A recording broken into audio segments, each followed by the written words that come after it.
The bargain.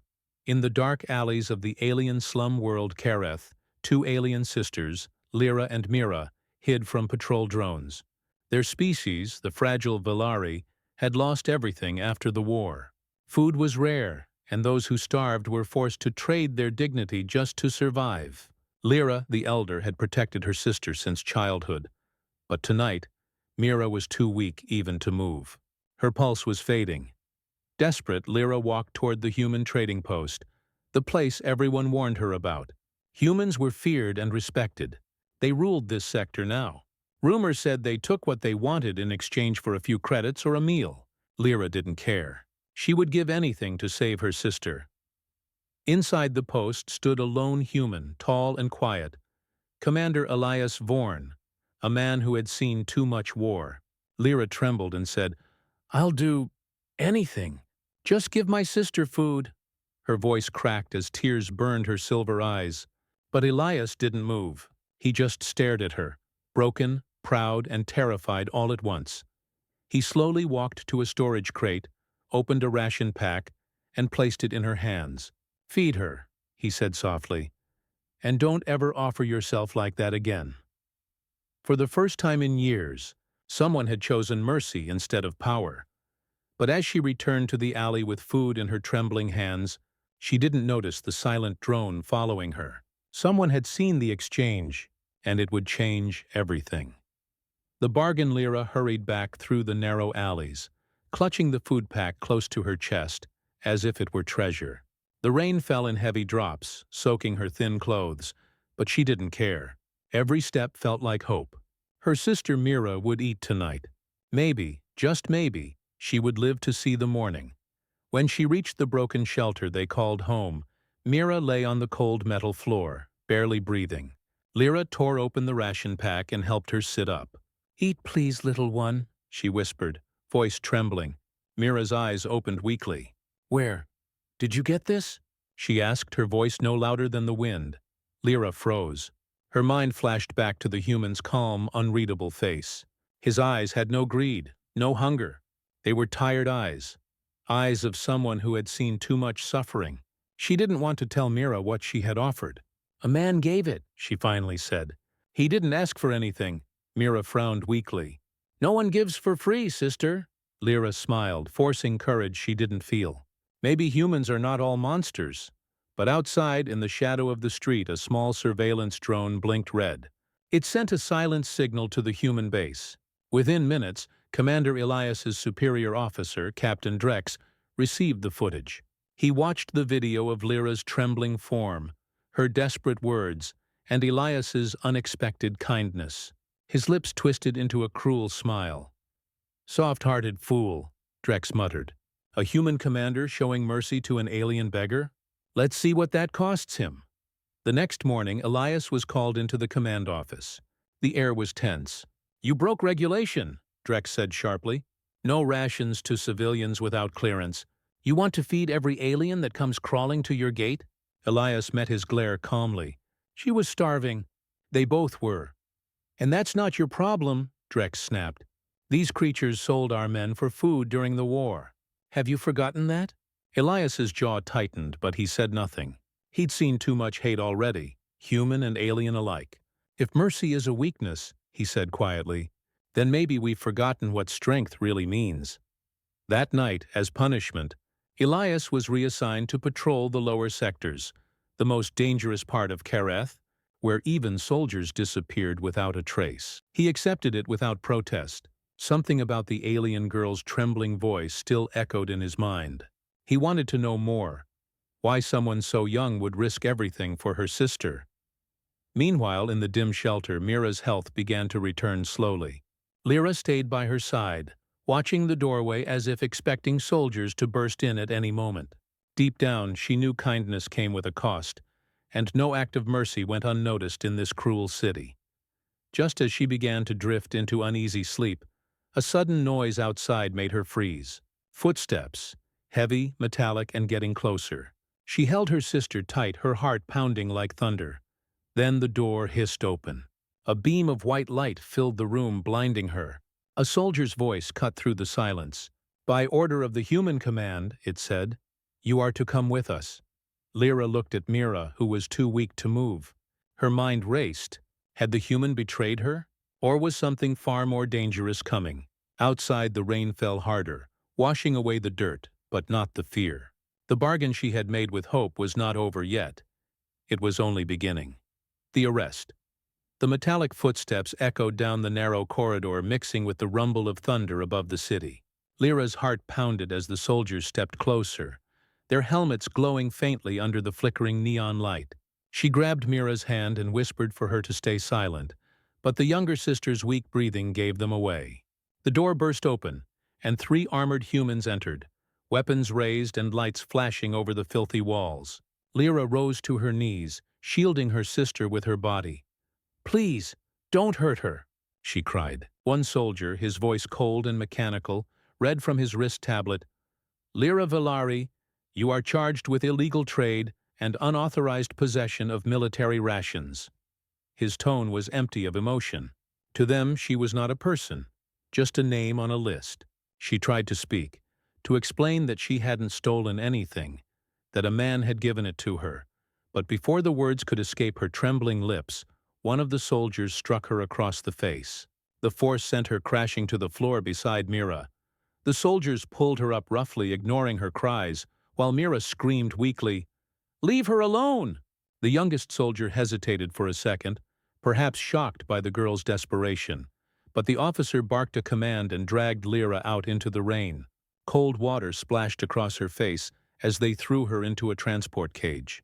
She could barely see through the blur of pain, but she caught a glimpse of her sister kneeling in the doorway, reaching out helplessly.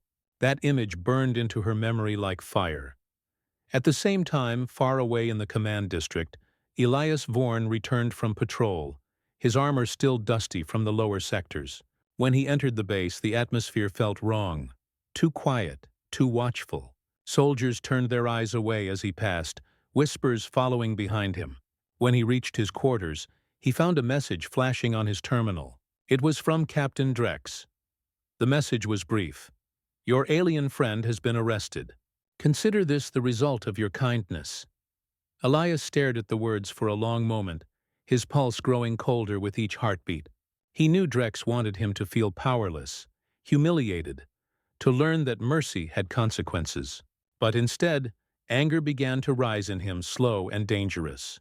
He had seen how the Villari lived, how the Empire's shadow had crushed them, and he couldn't stand the thought that his attempt to help had only caused more suffering.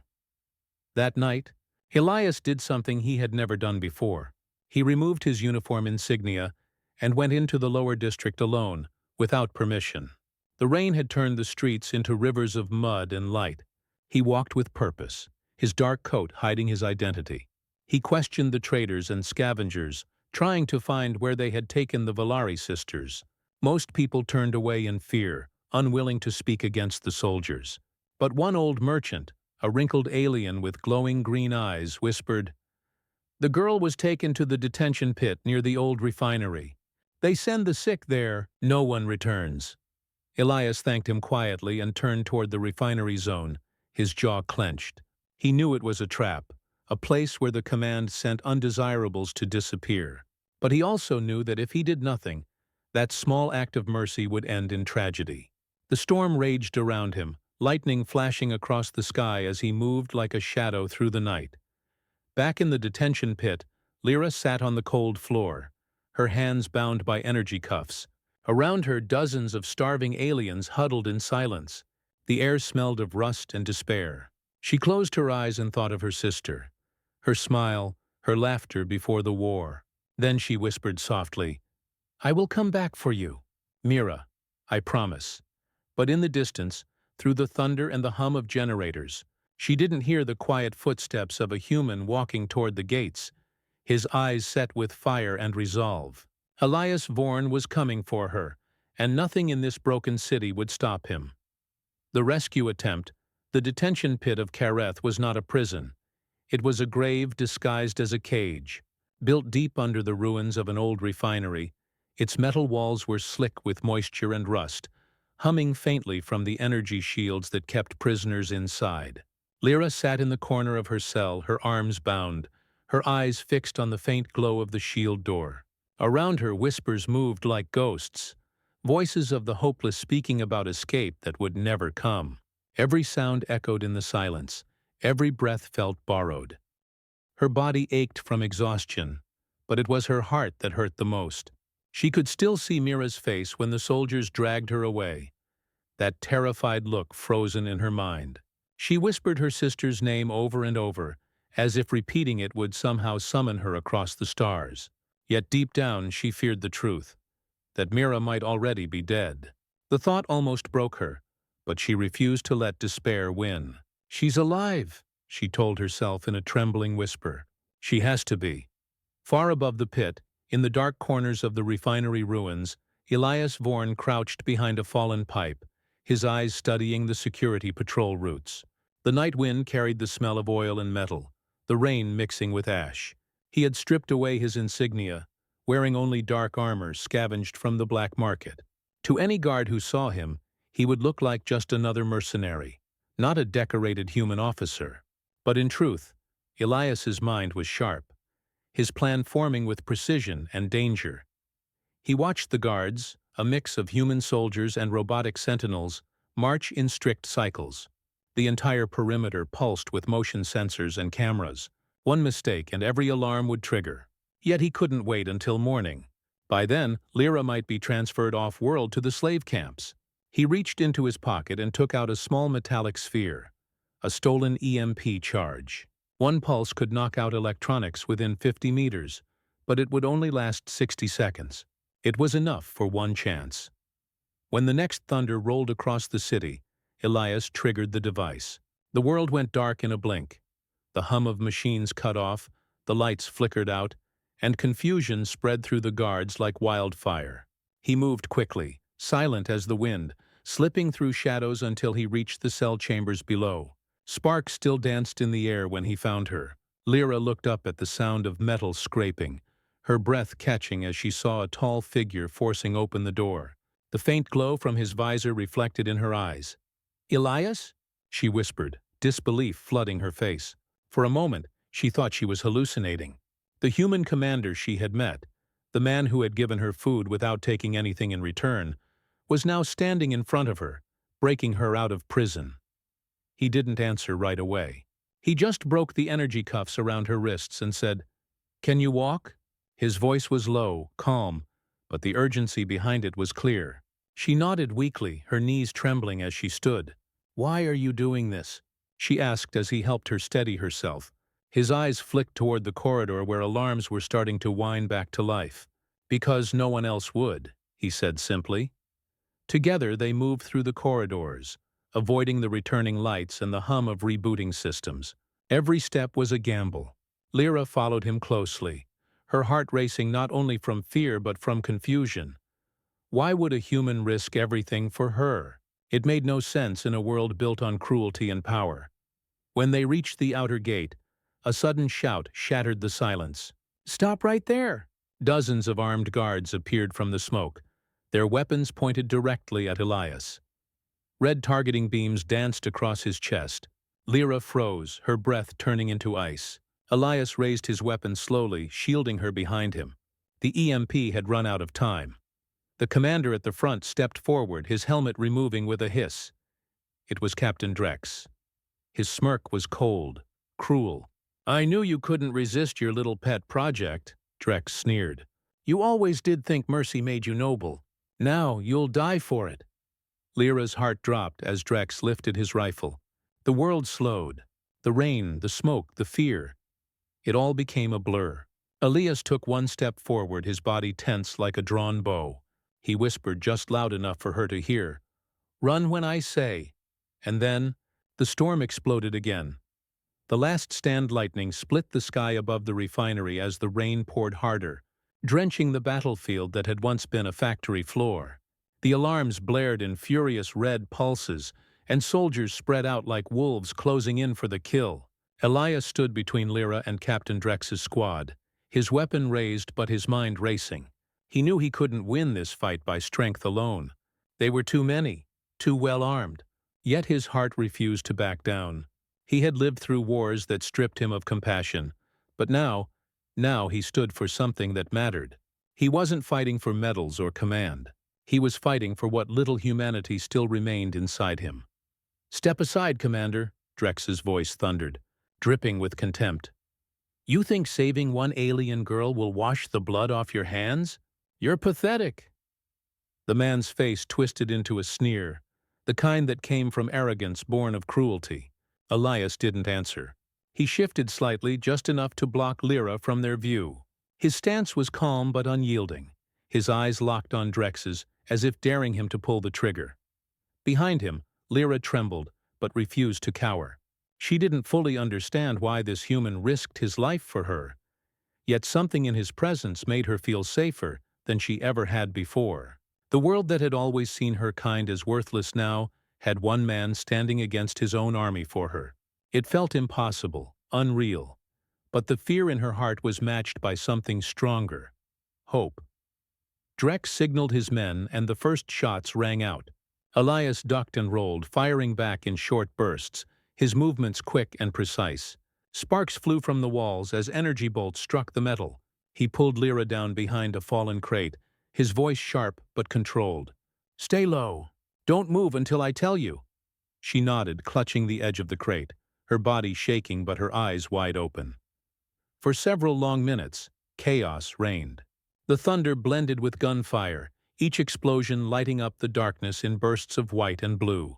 Elias fought like a man possessed, every motion efficient, every decision calculated. He disabled 2 guards, disarmed a third, and shot out the control panel for the outer gate. The alarm screamed louder as the facility's power grid began to collapse. Still, the soldiers kept coming, waves of armored men fueled by orders and hatred. Then Drex himself advanced, his rifle crackling with charged plasma. "You've gone too far, Elias," he snarled. "You've turned your back on your own kind." Elias stepped out from cover, breathing heavily but standing tall. "If this is what my kind has become," he said, his voice low and steady, "then maybe it's time I walk away from it." Drex's eyes narrowed in rage. He fired.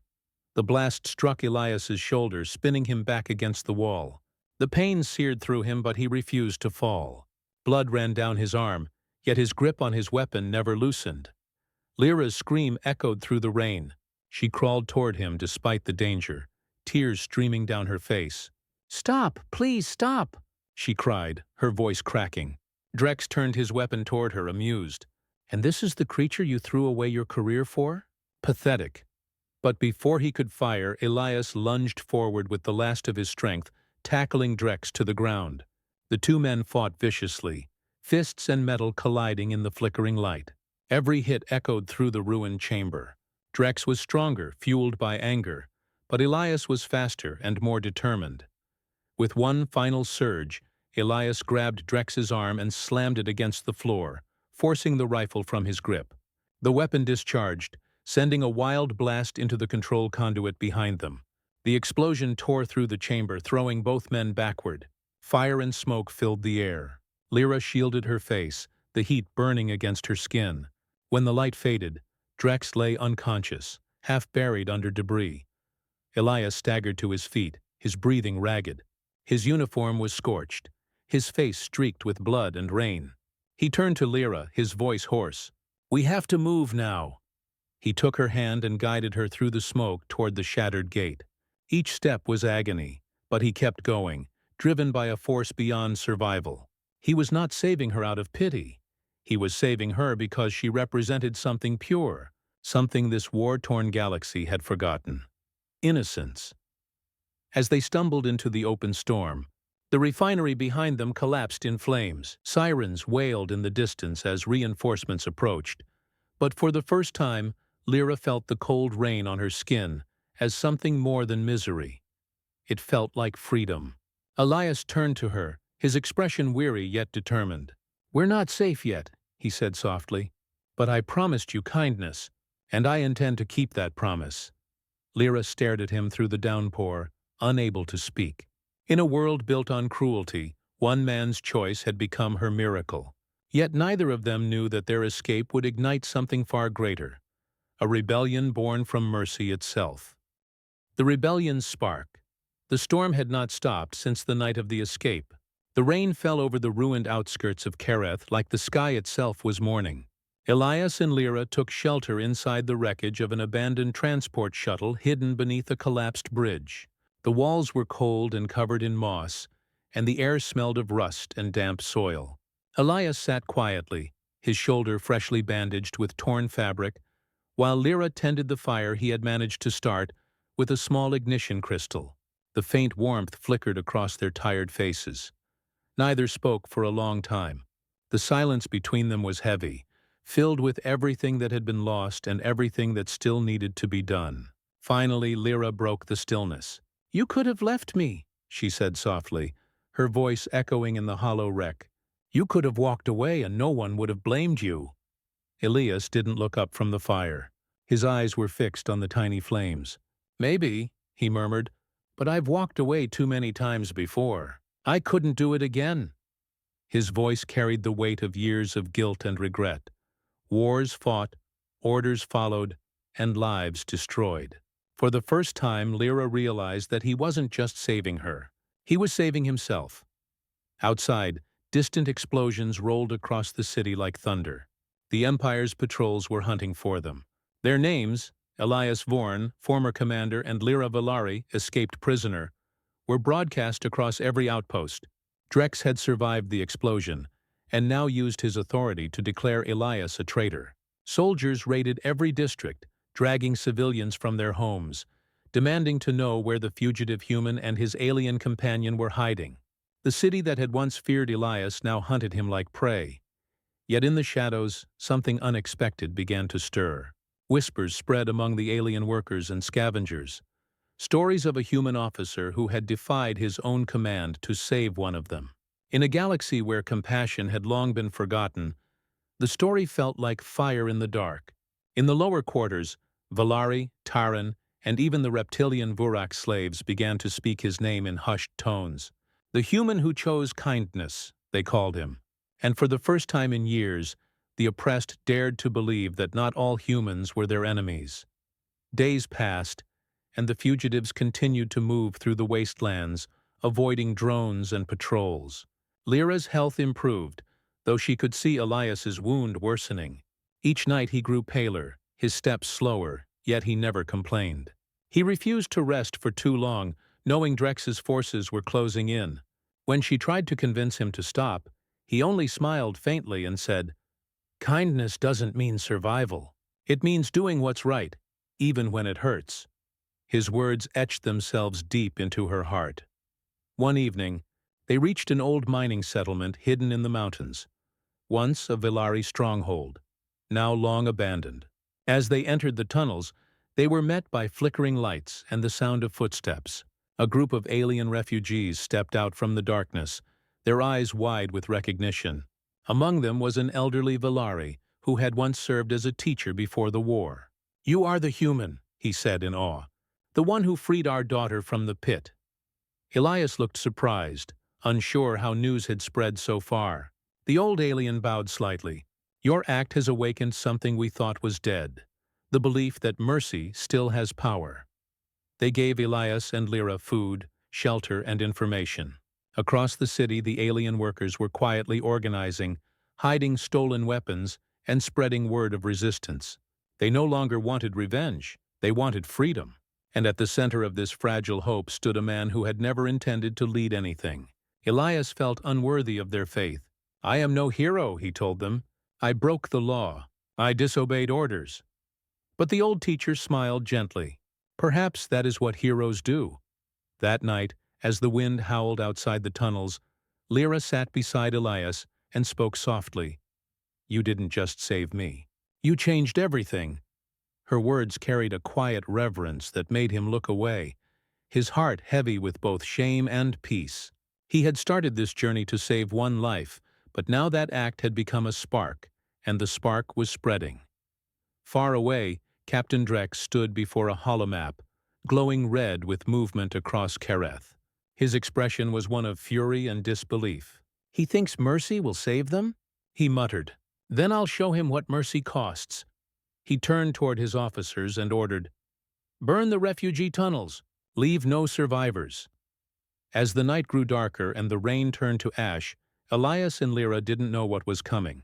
But the spark of rebellion had been lit, and it would soon become a fire no army could control.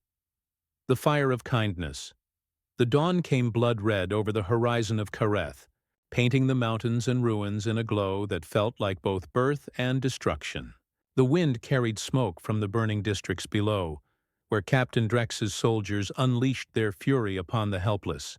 Flames rose from the lower sectors as drones screamed through the air, searching for the fugitives who had become the symbol of rebellion. Inside the mountain tunnels, Lira and Elias watched from a narrow crack in the rock as the chaos spread. Every explosion echoed like a heartbeat of war, returning to a world already broken.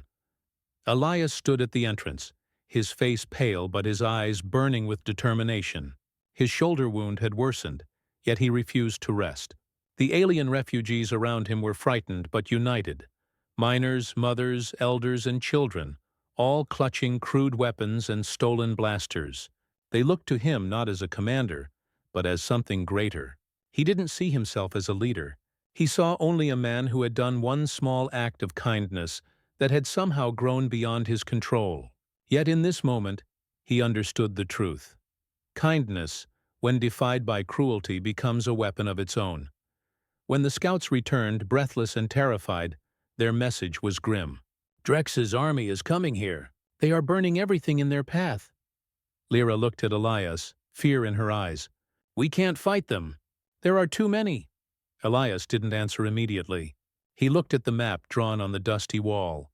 The tunnels, the old fuel lines, the narrow valley leading to the settlement's entrance. Then he spoke quietly but firmly. "We can't fight them head-on, but we can give these people a chance to live. If we destroy the access tunnel, we can trap their front lines before they reach the core shelters." His voice was calm, his mind steady, though he knew what it meant. Someone had to stay behind to trigger the blast. Lira realized it before he even said it. "No," she whispered, stepping closer. "You're not doing this. You've already given enough." But Elias smiled faintly, a tired smile that carried both sorrow and peace. "I didn't do enough when it mattered before. I followed orders while good people died. If I can save even a few lives now, then maybe I can finally stop running from who I was." His gaze softened as he looked at her. "Take them through the lower exit. Keep them moving until you reach the forest line. Don't look back." Tears welled in Lyra's eyes as she shook her head, gripping his hand tightly. "You don't have to die to prove kindness matters." He squeezed her fingers gently. "It only matters if someone's willing to pay for it." Before she could answer, the sound of engines roared closer, and the mountain trembled under the march of Drex's soldiers. The refugees began to move deeper into the tunnels under Lyra's lead, while Elias limped toward the fuel chamber carrying a detonator in one hand. He could hear the soldiers' shouts and the mechanical growl of drones echoing down the corridors. The enemy was close. He took a deep breath and leaned against the wall, his body failing but his spirit unbroken. He thought of all the people he had failed in the wars before, and of one alien girl who had reminded him that mercy still had meaning. When Drex's troops stormed into the chamber, they found him waiting amid the glowing fuel cells. Drex himself strode forward, his armor blackened from battle, his face twisted in rage. "So this is how the great Commander Vorn ends, hiding among aliens, dying for them." Elias looked up at him with weary eyes. "Not hiding," he said quietly, "standing where you never could." Drex raised his weapon, ready to fire, but before he could pull the trigger, Elias pressed the detonator. The explosion tore through the mountain like the wrath of the heavens. Fire consumed the tunnels, swallowing soldiers and machines in a single blinding flash. From the forest far below, Lira and the refugees saw the mountain's peak collapse in a wave of light and smoke. The ground shook, and for a moment, silence followed, the kind that comes only after sacrifice. Lira fell to her knees, tears streaming down her face, but there was no despair in her eyes, only pride, sorrow, and the knowledge that his choice had saved them all. In the weeks that followed, the fires of rebellion spread across Kareth. The story of the human who chose kindness passed from one world to another, from slave camps to trading ships, from whispers to battle cries. His name became a symbol not of war, but of compassion powerful enough to defy empires. The soldiers who once served under Drex began to question their orders. Some defected, others surrendered, and slowly, the chains of fear began to break. Years later, when peace finally touched Kareth again, a monument stood at the base of the old mountains, a single statue carved from black stone. It showed a human standing beside a Valari woman, both looking toward the sky. On the base were engraved the words Elias had once spoken: "Kindness isn't weakness. It's the only thing that ever changed the world." Lira often came to that place, now a leader among her people, guiding them toward the future he had dreamed of. She would lay a hand on the cold stone and whisper, "You kept your promise." Then, as the sun set beyond the ruins, she would look to the stars, because she knew somewhere in the endless silence, the spirit of one human still watched over them all.